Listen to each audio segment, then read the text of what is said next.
Welcome to the Corban Fibre Project. My name is Daniel Habedank and I'm going to be taking you on a very special journey. This is an awesome little workstation for me to experiment with.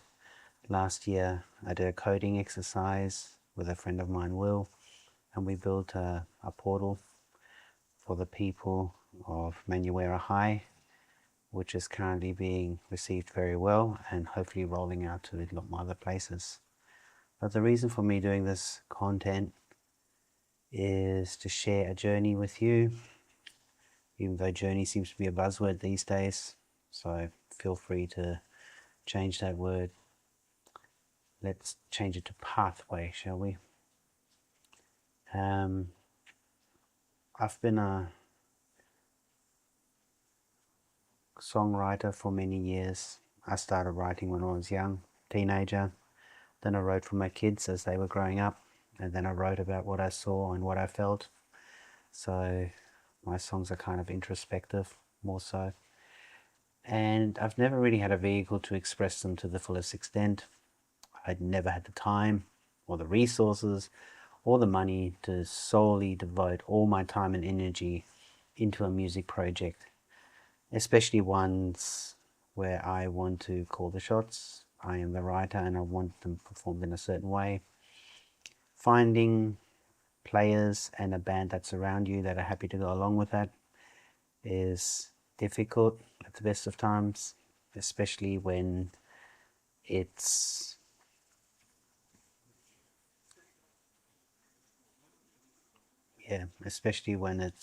not even your full time, because there's bills to pay and there's income to make, and so music has always been put on hold until now, my dear friends. Well, this is why I'm so enthusiastic about AI. I know people roll their eyes when I mention it, and yes, it's dumb sometimes, and yes, it's brilliant on the other times, and it depends how you use it. And the education is not quite there yet. There's also a ridiculous amount of hype where AI is concerned. At the end of the day, as of today, what is it, the 16th of February 2026, AI is still pretty much in its infancy. Someone looking back at this in 10 years in the future might go, oh, he has no idea what's coming up. However, at the moment it's a great tool. It's allowing me to take the next step where my creations are concerned. So I have these demos of, what would you say, demos of some of the country folk style songs that I've written over the past. And I'm not an accomplished musician, I just love it. I'm a rhythm guitarist. I don't know how to do lead, I don't know how to read music. I go by feeling, and feeling has worked well for me in the past. But to take it to the next step, it needs to have a bit more polish, especially nowadays where everything is so ultra polished and ultra processed. A home studio setup, unless you really know what you're doing, it's never going to cut it. You're going to have to involve some sort of specialists along the way. And to be honest, I can't afford specialists. And I also feel I don't need to ask permission in order to create something. So at the moment, there are tools available that allow me to get, let's say, 90% there. And 90% is a hell of a lot. Like, the song is real. It is how you imagine it in your head, with a couple of little extras thrown in there. You know, it's not 100%, but it's damn close, and it's damn exciting to see an idea you had so many years ago that you never really had the opportunity to showcase properly. So you'd be thinking, man, Dan is in a candy shop then, and I am. But we're also at an age where content is just ridiculously abundant. Who gives a shit about another song or another vibrant thumbnail or another AI artist or another one using the tools for their own gain without putting in the work? So imposter syndrome is rife, not only within oneself, but with the critics surrounding you.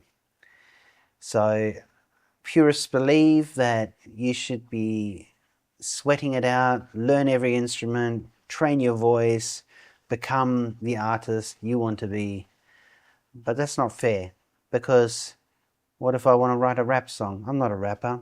And what if I want to write an a cappella? I'm not an a cappella artist. What if I want to write a piece for a tenor? What if I want to write a classical piece?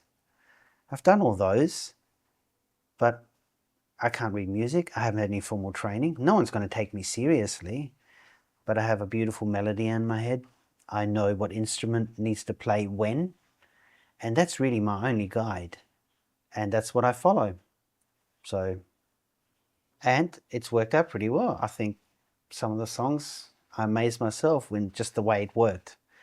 So, being a sponge of music for so many years, I've dabbled in a lot of different genres.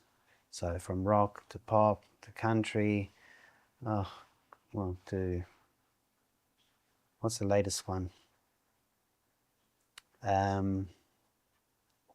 French folk songs, because I was really into Carla Bruni there for a moment. And I take my inspiration from a lot of musicians, like Andrea Bocelli. So I go through a phase where I just love his stuff, and then I start writing things in the style of Andrea Bocelli. Or REM, for instance, one of my favorite bands. I just love the way that they compose their melodies and the songs, and the rock backing that they use. I really dig that. Go through a Jack Johnson phase, and then also a Jose Gonzalez phase, and They Might Be Giants phase. And every phase I go through, I get inspired by that, and I start to dabble with that music. And at the end of it, I have 2 or 3 songs that I think, these are quite similar. They're probably just as good as what they've written, but I don't have their band and I don't have their guitar skills or the vocal skills to really pull it off and to really test the songs to see, does it stack up? Is the song really as good as I think it is in my head? So the feedback loop has been absent until now. Now you have an AI that can take any music style and create a version of that.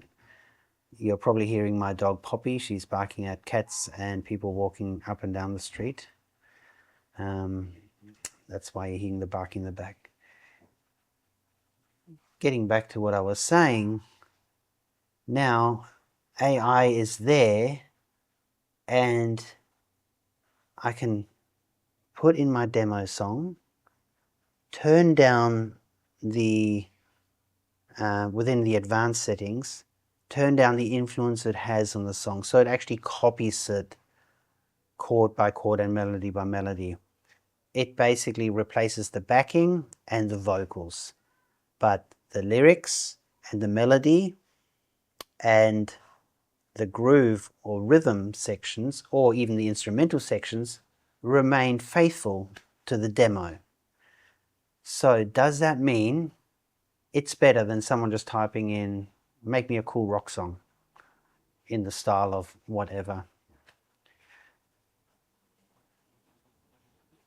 That's a question that I guess needs to be answered, because you could hear 2 different tracks. One was made just by typing something in, and one was made from a demo, and it's an interpretation of that. And would they know the difference? And to be honest, probably not. So hopefully within the stuff that I produce, because this does come from the heart and the words are real and they mean something to me. And if you do come across my songs, I urge you to actually look at the lyrics. They're not fabricated. They're actually pretty raw. I don't write very structurally. I write what feels right rather than what is cognitively, or I don't know, what the brain says it should be. And I think as long as it goes with the flow and the theme and the feeling of the song, lyrics just help that along. Yes, there's an underlying theme, but the themes are very abstract. And I guess this is what comes from being an REM fan, because most of their stuff is very abstract. So with They Might Be Giants. and I really admire that. So here we are, episode 1 of what the hell does a content creator do in the age of AI, who is pretty much a one-man band. And I have an idea. I've got 10 songs that I want to make. I have an alter ego or persona called Corban Fibre. Actually, I was a play on words. I actually originally called him Carbon Fibre because I thought, that's quite funny because it's, technology related. But anyway, Corban Fibre it is. And I want him to represent me in a certain way. So I've made him a middle-aged man. And he is a folk singer. And he's good at guitar. And you listen to the music, and the music is there to support the lyrics and the melody. And that's it. It's very simple. And it's also very consistent, the style. And that's what I'm exploring. I've also explored other things like creating a pop group and also creating like a mix and match of other things, which I've tried to explore and also get out there in the big wide world. And to be honest, it doesn't really do much. It's a saturated environment, and like I said, no one cares. And the only people I have access to is my Facebook group and my LinkedIn page. And to be honest, everyone on there is probably tired of seeing something that hasn't really resonated, or they have no idea where it actually comes from. And this has been my learnings in the past. I've shared things to their near completion, and suddenly I expect people to understand where it comes from. It doesn't work like that. That is very disappointing when you do put a lot of work in and then you're judged against the world's best that are out there. You make a song, you're not judged by your local talent, you're judged by the global talent. Oh, that's not as good as Ed Sheeran, or the established bands or the greats, even though it tries to be a Carpenter song or an Eagles song. If you're inspired by them, you don't aim to be as good as them, but you aim to be as faithful as they are. And I always hoped that my music writing skills would shine through in that way, but it doesn't. It's too cluttered. Anyway, I think that's enough rambling for today. I may or may not post this video. I might just do it as a little test. It's all very messy. I want to make sure that the sound is good, and if I share anything that I'm doing online here, do I cut using OBS, or do I just edit it in later, or do I just ramble about the things I've done for the last week? I mean, the idea is, and what I have learned is, YouTube needs consistency, so I need to figure out how I can be consistent. So if I take anyone on the journey, if this is interesting to anyone, that there at least will be one episode a week that people can click in on and follow me along the path of creating an AI artist with a human heart. Yeah, right, people probably think. And to be honest, I don't know. I don't know if it's going to work. But damn, I'm going to try, and I'm excited to go along. So let's see what happens, shall we?